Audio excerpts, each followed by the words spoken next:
Keeping over a certain amount in your bank account is a huge mistake. Noelle Randall used to be a vice president at Chase Bank. I was also a very high level manager at Wells Fargo and Bank of America. So I know all of the ins and outs of banking, and I know some major secrets that they do not want you to know. In this episode, I'm going to go even further and tell you what amount you should have in your bank account, and more importantly, if you don't, what actually happens. Let's go. Noelle. Yeah, she can fix that. You gotta get it done, no, you need to do it better. Well, she can fix that, yeah, she can fix that. Investment to get back, trying to get a big stack. She can fix that, let's fix that. Okay, so let's get right into it. Keeping over a certain amount in your bank account is a huge mistake. Why? Because money needs to work. If you want to be a wealthy person, a rich person, even someone that is kind of independently wealthy, you have to get your money working for you. And so banks love when you keep money in the bank, especially if you just keep it in a checking account that is not earning any interest. I literally am running into people that have hundreds of thousands of dollars in a checking account bearing 0% interest. Okay. These are craziness. This is a big mistake. Your bank is making so much money off of your money and you're not making any of it. So let's talk about what you can do, how much money you need, how much you don't, and more importantly, what you're going to do.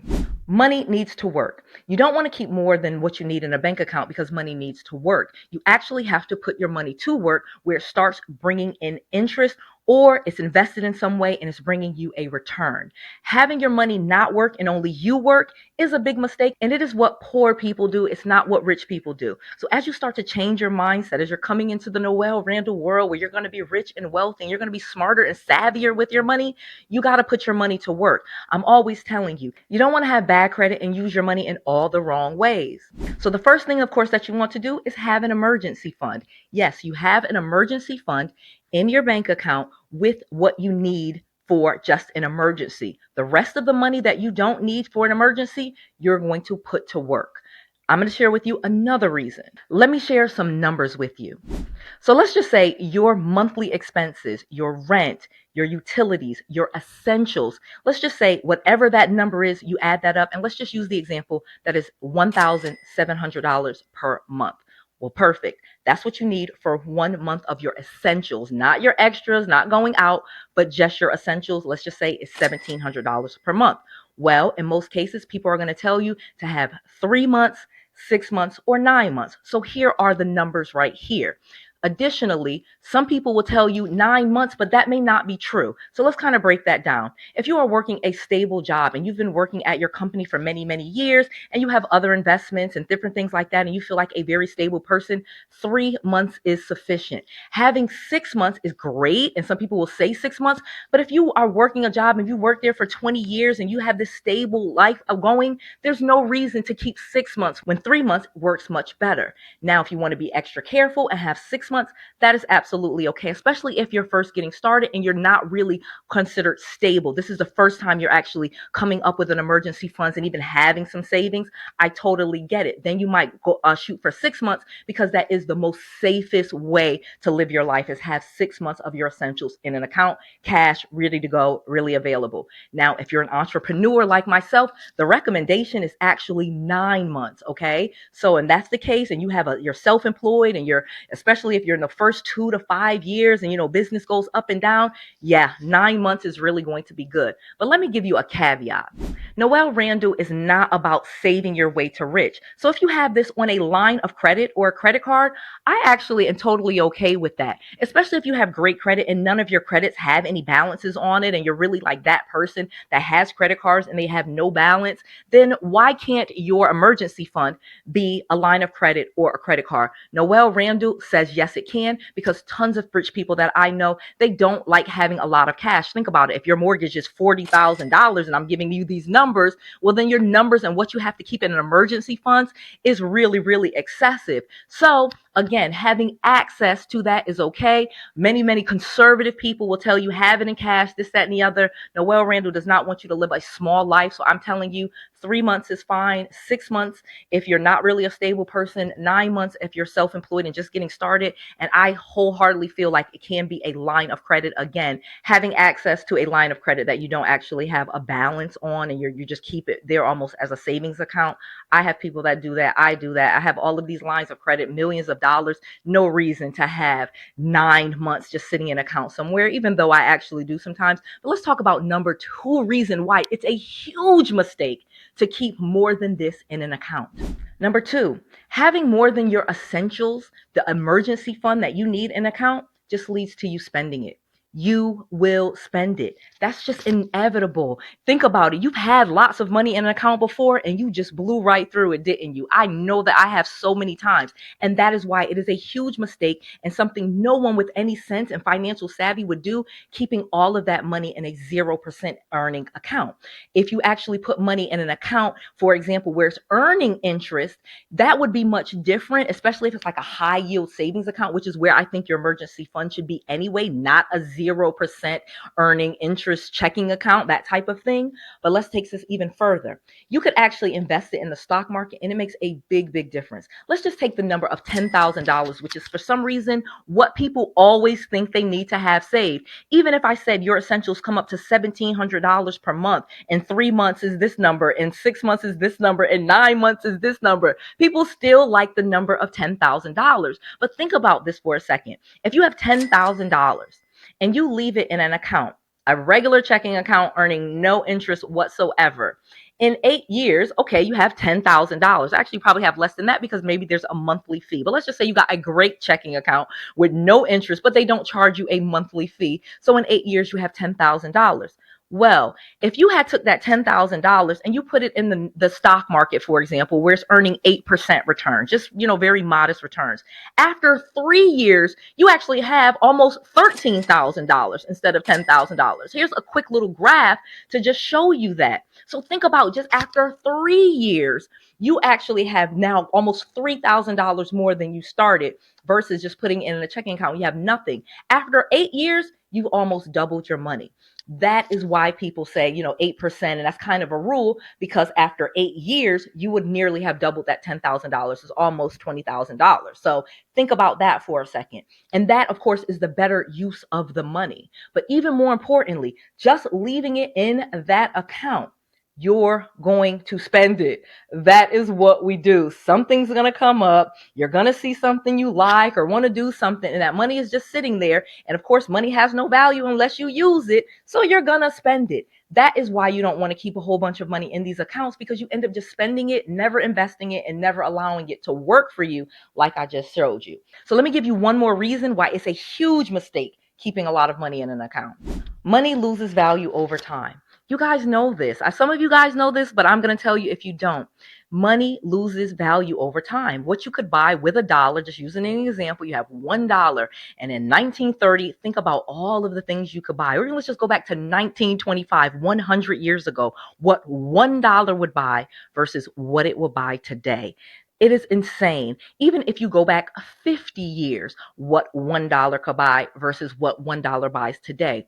Money loses value over time because of inflation. The price of things increases over time. So if your money is not working, it is just going to go down in value. So you have to get your money working and get it going, making money, or you're actually losing money. I know I said if it's just sitting in an account and if you didn't have any fees, you still have $10,000. But let's be clear. That $10,000 would not be able to buy what it could buy 3 years, 4 years, 5 years later. So if you have $10,000 in 2020 and then you don't spend any of it and you just leave it, and then in 2025, what could $10,000 buy in 2020 versus 2025? The difference is going to be pretty big. Think about what housing prices were. Think about different, how much gasoline was 5 years ago. Think about grocery prices. Think about these things. Things get more expensive over time, so money loses value over time. The amount that you could buy with that money it does decrease. So you want your money working so that it is maximized and buying as much as it can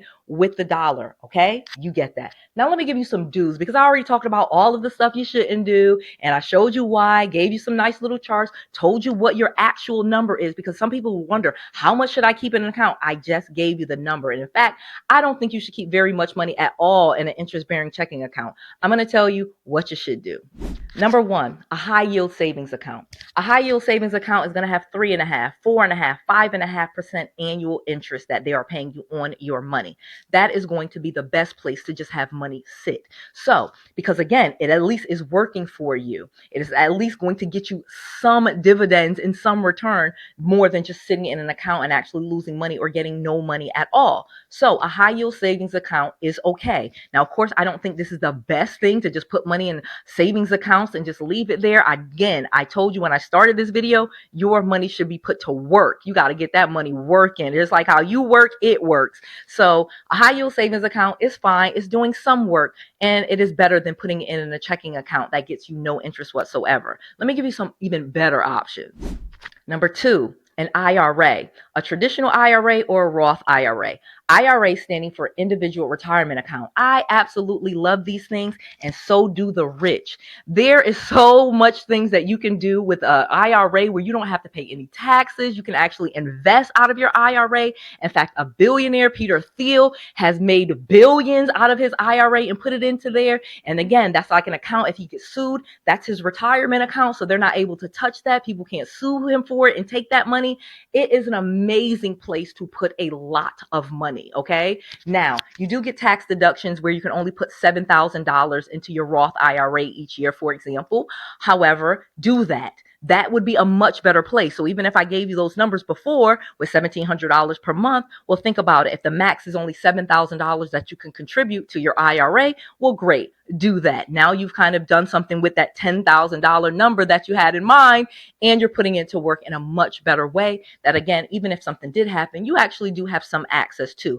Obviously, there are penalties against taking money out of the IRA, but also in many cases, people will lend against the money that you have in your IRA, maybe use it as collateral without ever having to touch any of that money. So again, having money in that account is actually an asset that you can leverage very, very well. And that is highly what I suggest everyone do. Have a Roth or a traditional IRA. Noelle Randall is really big on a Roth IRA. I'll put a link in the description box to Charles Schwab. That's the account that I use, but you can use whoever you want to. If you're looking to get an IRA, again, just put $7,000 in there, then put $7,000 in the next year. Again, the maximum always increases every year, and then just let the money grow. That is smart, that is easy, and that at least puts your money to work a little bit. Let's keep going with more ways to put this money to work even harder.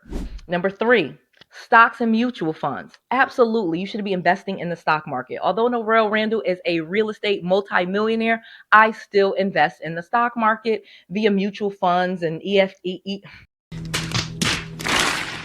via mutual funds and EFTs and different types of investments that are tied to the stock market, where either they bundled and diversified up some different companies that are available on publicly traded companies. So this is what you want to do when you are buying stocks. All you are doing is buying shares in a publicly traded company like General Electric or John Deere or Home Depot or Walmart or whatever. You can buy a publicly traded company. You can buy some equity in their company by buying some shares. Most people have no idea how to do that, but it is very, very simple. All you have to do is open up a brokerage account and start buying stocks. It is not difficult, super easy. Again, I use Charles Schwab. You can use whoever you want to. There's tons of different other companies, from Fidelity to different banks like Chase, Wells Fargo, Bank of America. They all offer those types of accounts as well, Merrill Lynch. But again, you deal with whatever company that you want to, but please make sure you are investing in the stock market in some way, shape, or form, because they usually come out with about an 8% return on average every single year. And for the most part, people are not beating the stock market with all of their day trade and all this other stuff they're talking about. Just sitting there and letting it work is actually doing better than most people can come up with different ideas in their head. Number four, ETFs, so exchange traded funds. Not to be confused with anything else, but ETF. ETFs, exchange traded funds. So it's very much like stocks, but they're kind of already bundled together and they have dividends. So a lot of times what people will do is invest in them because they know what the dividends are, and they will reinvest their dividends so that the money grows and grows. This is really, really smart. So for example, one of the ETFs that I really like is 𝐁𝐍𝐁, JEPQ. It's from JP Morgan Chase. It's one of their ETFs, and it has a really high dividend payout. And the easy thing that you can do is reinvest all of the dividends, because they do annual dividends and they're actually paying some pretty high dividends. I'll just put a quick screenshot to show what it is right now at the time of this recording. Here it goes. Look at that, 𝐁𝐍𝐁, JEPQ. All right. And every time that it's giving you dividends, you actually can just set up on your account. And I do this through Charles Schwab, where it just reinvest the dividends and the account just grows and grows. And that is really putting that money to work. I've told people, instead of actually paying down your mortgage, put more money into ETFs. And this is an amazing thing to do, where you can make a lot of money, put your money to work, and also not be just letting it just get less and less money every single month. That's just crazy. Put the money to work, even if sometimes it loses money, because again, it is tied to the stock market. It usually rebounds up, and it's been showing some pretty good returns year over year. I've actually enjoyed this. Again, Noelle Randall is not your advisor. Ask your advisor if this is something you should do, but this is just one of my suggestions because this is something that I invest in. Number 5, CDs, a certificate of deposit. So if you're actually going to have this money, don't just leave it in a checking account. Actually get a CD. So again, you know what your bare minimum is. You go ahead and figure out what your number is. Like, what is your essential number? I use the example of 1,700. Yours may be 2,000. Yours may be 1,200. I don't know what your number is. But once you have that number, put the rest somewhere else where it can be put to work. A certificate of deposit will give you a guaranteed amount of return for keeping the money in there for a specific time. You can do a CD that's 12 months. You can do some that are 6 months. You could do some that are 5 years, some even 10 years. Obviously, the longer you leave the money in there, the higher the interest that they will pay you on the money. But it is very safe. The money is insured. It's an amazing way to put your money to work. Number 6, and this is my favorite, invest. Invest, invest, invest. One of the things that I keep trying to tell you is that you should definitely be investing, because one of the amazing things is once you build that portfolio up, you can get a securities-backed line of credit and actually access that money. So for example, I have a Charles Schwab account and I can get my portfolio all built up, $100,000, $200,000. And instead of liquidating that money and pulling it all out, I can get a securities-backed line of credit to access that money, so it stays in there, it keeps working, and I have access to that money to invest it even more if I wanted to. So you have more options. There's absolutely no reason to try to save your way to rich. You literally put the money aside that you need and then invest, invest, invest. Invest in yourself, invest in other companies, invest in startups, invest. That is an important thing for you to do. I strongly suggest, of course, you investing in yourself with some knowledge, whether you want to invest in the stock market, taking some classes, or if you want to invest in real estate like Noelle did, go to some classes and some seminars, different things like that, maybe even read some books. But again, whatever you want to do for investing, learn about it and invest in yourself. That is an investment. One of the smart things to do is to actually create a business so that you can actually use some of those things as write-offs. But I won't get into that into this video, because the important part is that you know what to do with your money and you're not making huge mistakes. One last thing. You can learn without even having to leave your home. You can get my book offer with all 4 of my books absolutely free just by going to noellsbookoffer.com. We will ship you all 4 of my books for free. You just cover the shipping. This book right here, Millionaire Business Secrets, this is going to be the one that really changes your whole thought on what to do with your money. You literally can start a business and get business credit and get funding for your business that you can invest in yourself or invest in your actual business that you want to do. But these 4 books will show you different ways that I became a millionaire and different things that I do even today to generate income. But you will love these books. They teach you about real estate. They'll teach you about businesses. You'll learn about a car rental business, Airbnb businesses, all of the different things that Noelle Randall does to generate income for herself and to build her wealth. All of those secrets are in these books. Go to noellsbookoffer.com right now. We will ship you all 4 of these books immediately. Supplies are limited, so please go right now and we will ship them out immediately to you. Readers are leaders, and you want to learn so that you can invest the right way and change your entire financial situation. And nothing is better than a couple of books to help you out. Again, go to noellsbookoffer.com noelle.com right now, because I want to make sure that you have all of the knowledge, all of the resources, and all of the tools that you need to be successful. This is Noelle Randall. To your success.